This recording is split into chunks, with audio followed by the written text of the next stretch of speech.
Et donc, on va passer à la deuxième table ronde sur la partie transition numérique. Donc, j'appelle Anne-Marie Haute qui a gentiment accepté d'animer cette table ronde. Et je te laisse faire, du coup? Je pense qu'il ne faut pas les éteindre, en fait. Hop. Il faut éviter de toucher au bouton on-off. Alors, déjà, merci beaucoup pour ta transition. Je vais commencer tout de suite par corriger une énorme injustice sur le fil jaune de la soirée, puisqu'il n'y a pas que le FC Nantes qui a été qualifié en finale de Coupe de France hier soir, mais également le HBC Nantes. Voilà. Donc...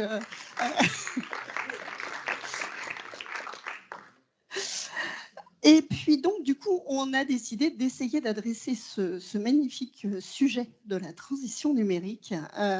Et pour ce faire, on a 3 invités qui vont me rejoindre. Donc, Karine Jacques, David Lenoble et Modeste Adra, qui vont venir avec moi sur scène, s'ils sont là. Parce que je ne vois... Deux en visio. Impeccable, c'est vrai. J'avais oublié. Et voilà. Exactement.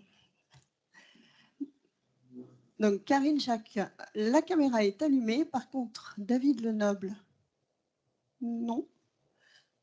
Mais je pense qu'il est là quand même, puisque on le voit. Donc, du coup, moi, je vais rester debout pour pouvoir me retourner et vous regarder un petit peu. Et on va commencer avec Karine. Donc, vous êtes déléguée générale du pôle systématique Paris Région, qui vient également de signer un partenariat avec le pôle EMC2 pour nous accompagner. Et je voulais savoir si vous pouviez nous expliquer en quoi consistait votre pôle et sur quel domaine vous pouvez accompagner les adhérents du pôle OMC2. Bonjour à toutes et tous. Je suis à distance parce que sur une table ronde et une session qui parle du numérique responsable, on a conjointement avec David évité quelques heures de voiture pour venir vous rejoindre, mais on est de tout cœur avec vous et j'en profite pour saluer évidemment Stéphane Klein, Laurent Manac et toute l'équipe qui a très bien organisé cette session et cet AG.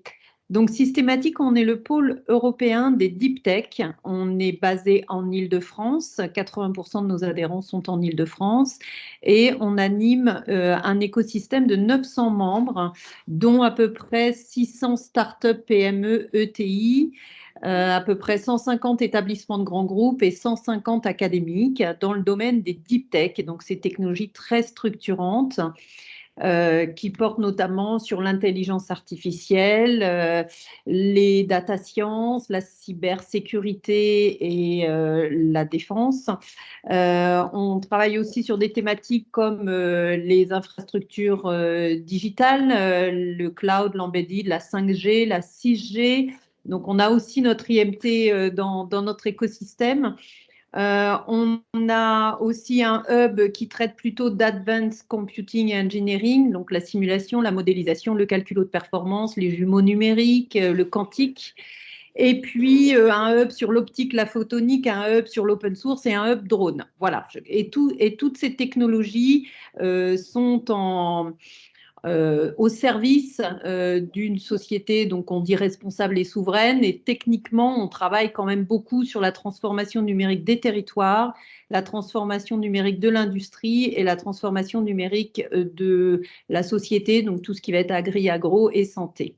On a effectivement signé ce partenariat avec EMC2 pour pouvoir apporter toutes ces technologies à l'écosystème de MC2. On est très complémentaires. On avait avant le pôle SIM, et c'est vrai que nous, on est quand même très complémentaires avec ce que font EMC2 et SIM. C'est pour ça qu'on a signé ce partenariat dans le cadre de la phase 5 de la politique nationale des pôles, pour pouvoir répondre aux cas d'usage qui émergeraient de vos entreprises et pouvoir vous mettre à disposition tout le savoir-faire de nos entreprises en matière de technologie numérique. Merci beaucoup, Karine. Je reviendrai vers vous tout à l'heure pour une autre petite question sur le sujet de la cybercriminalité. David Lenoble, maintenant, donc responsable ministériel de la politique PME et ETI et sous-directeur PME et action régionale de la Direction générale de l'armement, qui va nous expliquer l'importance pour lui du réseau des pôles et de l'accompagnement et du suivi des entreprises, avec bien sûr le zoom sur la souveraineté et la cybersécurité. Bonjour à tous, merci pour l'invitation et l'opportunité de vous présenter notre activité. Rapidement, la souveraineté, c'est le fait de donner à l'État, à la nation, la capacité de décider et d'agir seul, sans besoin d'aide extérieure. Donc ça veut dire quoi? Ça veut dire qu'il faut qu'on soit en mesure d'équiper les forces armées et de pouvoir les déployer là où on le souhaite, de les renseigner, de les faire vivre. Pour cela, il faut qu'on s'assure de disposer d'un tissu industriel qui soit en capacité à la fois de produire, de maintenir les équipements, tout le soutien du combattant, mais aussi de préparer l'avenir, notamment en termes d'innovation. Le ministère des Armées a une politique globale qui est conduite par l'ensemble des armées, des directions et des services au profit d'à peu près 26 000 entreprises qui sont nos fournisseurs directs, PME et ETI, pour un volume de 6 milliards d'achats directs à ces PME et ETI, mais également en achat d'armement de différents dispositifs techniques et en maintenance, on a à peu près un volume de 16 milliards d'achats pour environ 4 000 entreprises qui sont ceux qui fournissent et maintiennent les systèmes d'armes, dont évidemment une très grosse proportion de PME et d'ETI en sous-traitance. Notre action au sein de la DGA sur ce volet armement, c'est de nous assurer que ces entreprises se portent bien, d'identifier les plus critiques. Et là, dans le cadre du renforcement du conflit ukrainien, d'être encore plus proactif sur celles qui vont être les plus surchargées ou les plus fragiles, puisqu'on est dans ce contexte d'économie de guerre où on doit s'assurer qu'on va être en capacité de produire plus vite, de stocker plus et d'être beaucoup plus efficace. Alors, notre partenariat avec les pôles dans tout ce contexte, c'est que nous avons besoin de relais locaux auprès des entreprises, puisque les entreprises ne sont pas à Paris, elles sont surtout dans les régions, dans les territoires d'industrie de défense, et on s'appuie sur les pôles de compétitivité, tels que MC2, pour être les relais de notre action de soutien aux entreprises.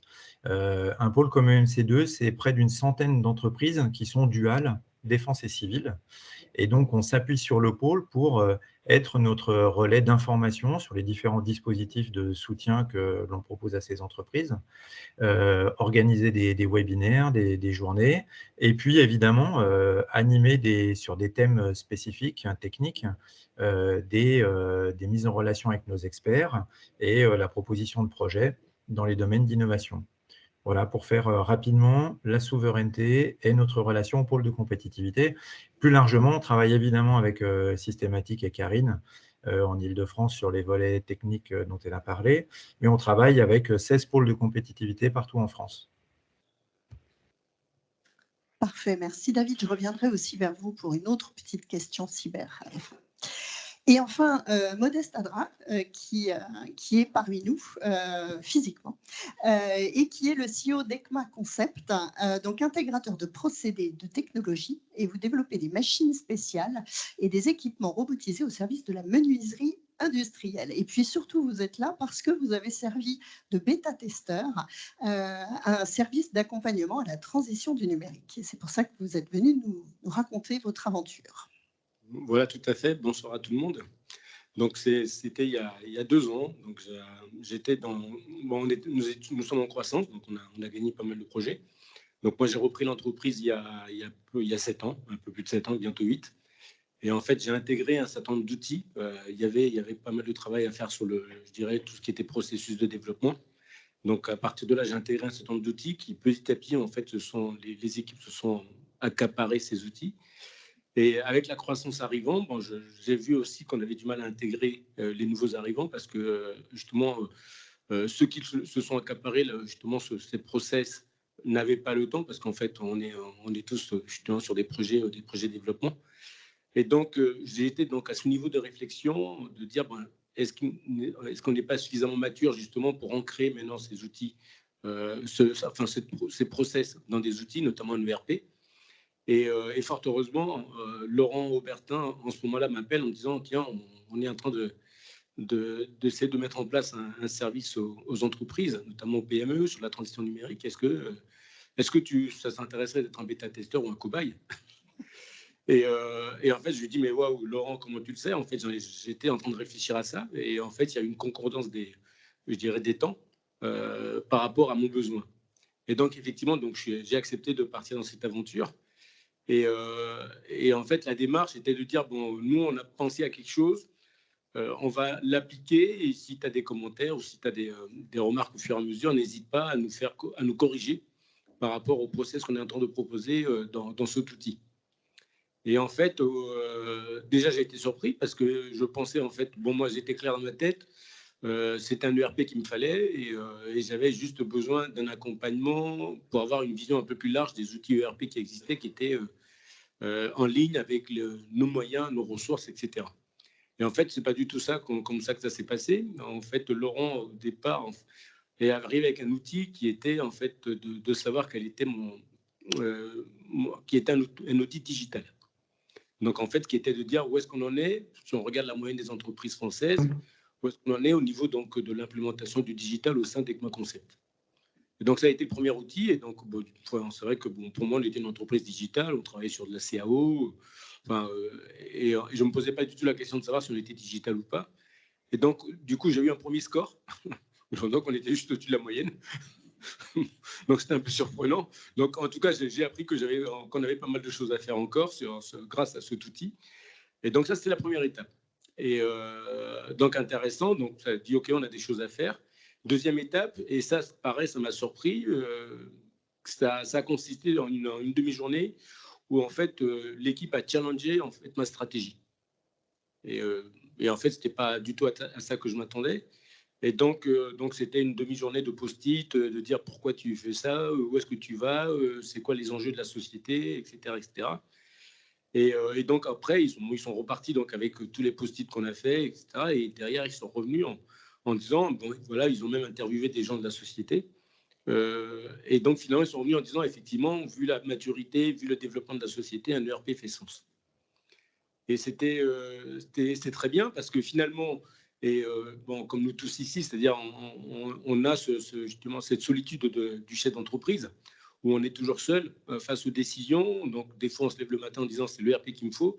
On en est convaincu et donc on part à fond là-dedans. Et le fait d'avoir eu ce miroir pour challenger ma stratégie, en fait, puisque ce n'était pas du tout à ça que je m'attendais, ben, a été plutôt bénéfique, puisque ça a permis de confirmer quelque part, d'avoir un feedback de mon équipe aussi. Parce que bon, c'est vrai qu'on se lève, on a une idée et puis on embarque tout le monde. Mais le fait d'avoir une personne tierce qui fasse un audit, qui leur pose des questions, qui challenge la stratégie de la société, d'où on est parti, où est-ce que vous voulez aller, etc. Ça a permis justement de reconfirmer à tout le monde comme quoi la stratégie était la bonne, comme quoi on faisait bien, c'était le bon choix qu'on faisait, et donc de confirmer que le RP était le bon outil en ce moment pour la société. Et à partir de là, une fois qu'on a fait ça, donc on a commencé à travailler sur la définition d'un cahier des charges, qui s'est fait avec moi et avec l'équipe également. Et ce cahier des charges nous a permis de consulter assez largement plusieurs fournisseurs de solutions. Et donc là-dessus, l'équipe est revenue me présenter donc, et à toute la société le processus de décision avec la quantification de chaque solution, ce qui nous a permis ensuite de faire une shortlist et ensuite de rencontrer les fournisseurs de solutions. Et en conclusion là-dessus, c'est qu'on a récemment choisi donc une solution de RP à taille humaine qui correspond bien aux besoins de la société et qui est une start-up locale. Parfait, donc une success story, on peut le dire. Et du coup, est-ce que vous pouvez me parler un petit peu du côté cybersécurité? Parce qu'on le sait, dans la transition numérique, c'est une sorte de grand serpent de mer. On essaye de pas trop y penser, on sait que c'est là, on sait qu'il faut en tenir compte. Du coup, comment ce point a été adressé par vous et par l'accompagnement du pôle? En fait, bon, ça, je pense qu'on a tous des dadas. J'ai 2 dadas.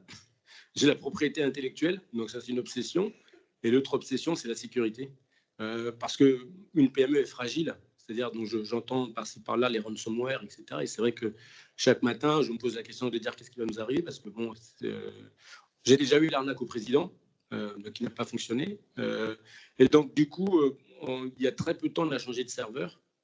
Et donc, ça a été l'occasion, en fait, de remettre à plat toute la sécurité de la société et de dire, bon, c'est quoi les outils qu'on met en place, même si on est petit, pour justement se protéger de tout ce qui est attaque, etc. Et donc, ça a commencé donc par un serveur où on a virtualisé le serveur. Donc, ça veut dire qu'en fait, on a mis une machine virtuelle au-dessus du hard pour justement pouvoir, en cas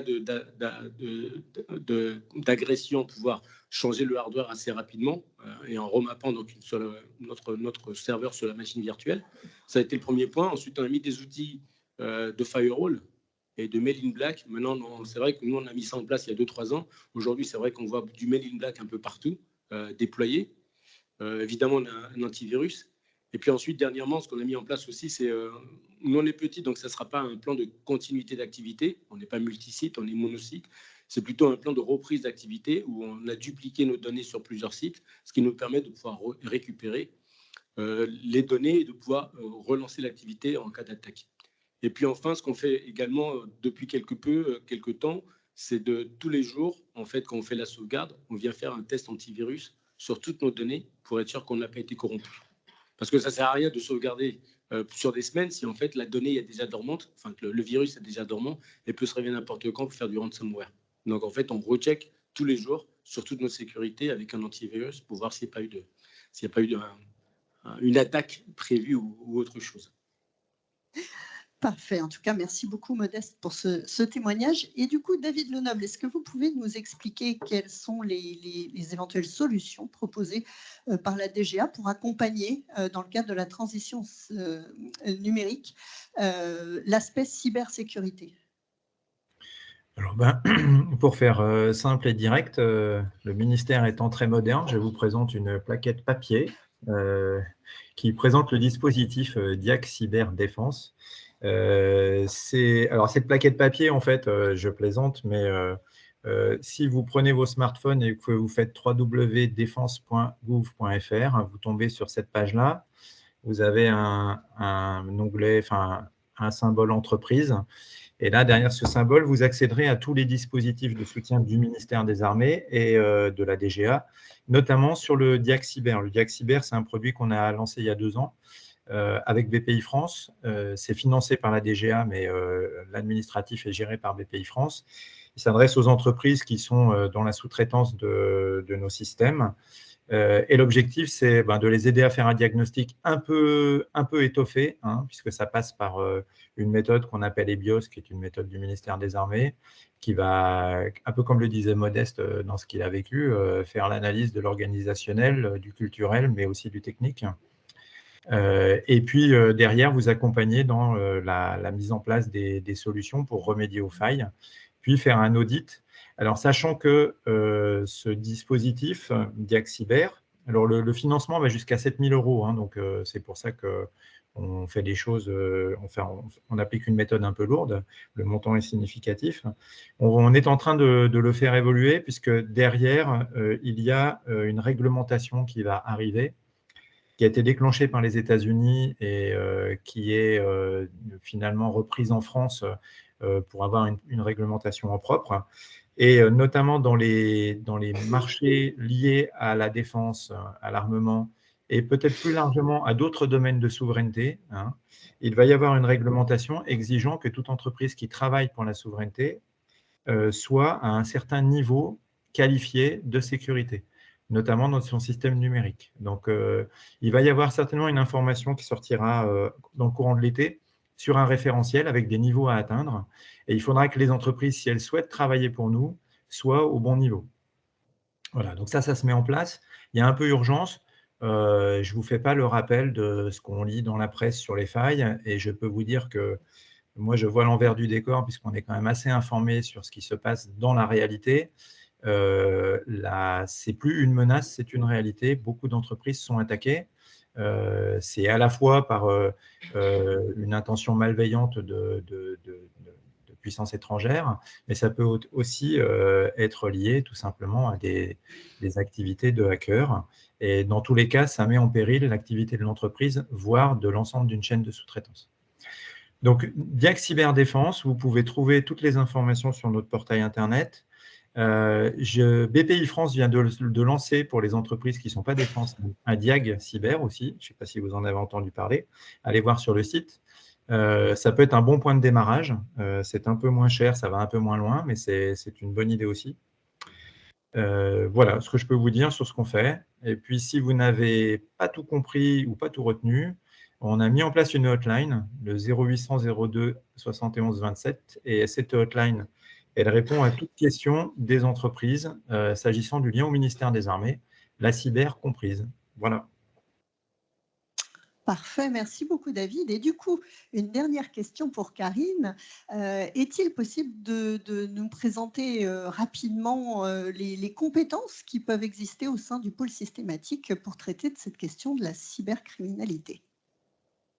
Alors, je vais effectivement m'appuyer sur ce que vient de dire David. Nous-mêmes, systématique, on va se passer entre les fourches codines de ce Diag Cyber, parce que c'est vrai qu'avant d'engager nos entreprises à le faire, on va y passer aussi, parce que je pense que c'est important qu'on soit nous-mêmes, qu'on se mette nous-mêmes en conformité par rapport à ces sujets. C'est vrai que dans l'environnement en Île-de-France, on a été pas mal sollicité pour accompagner des attaques, je pense à l'hôpital d'Evry notamment, qui est tout proche de nos locaux, sur lequel on a mobilisé l'écosystème avec des solutions un peu sur étagère, mais bon, malheureusement, quand l'information nous parvient, le mal est fait quelque part, donc c'est vrai qu'il vaut mieux anticiper les besoins. On a beaucoup de solutions. Le hub cyber chez Systématique compte environ 250 membres, donc c'est une grosse communauté, comme il y en a une en Bretagne, notamment autour du PEC ou d'autres sites en France, mais on anime effectivement un collectif assez important avec beaucoup de solutions technologiques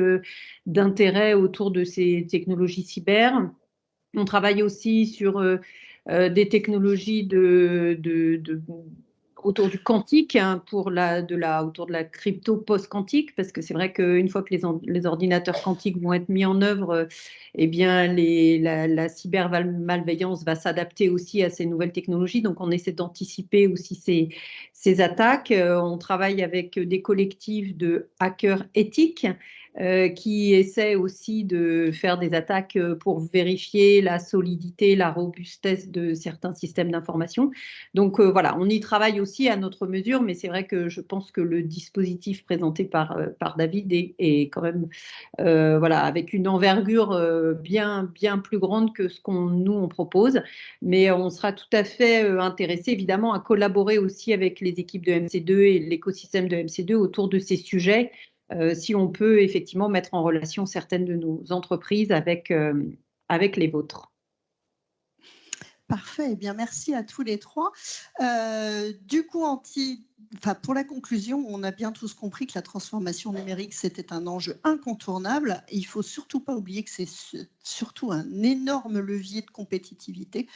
Et donc, je suis sûre que la merveilleuse commission service du pôle MC2 va proposer très rapidement de nouvelles choses pour accompagner tous nos adhérents.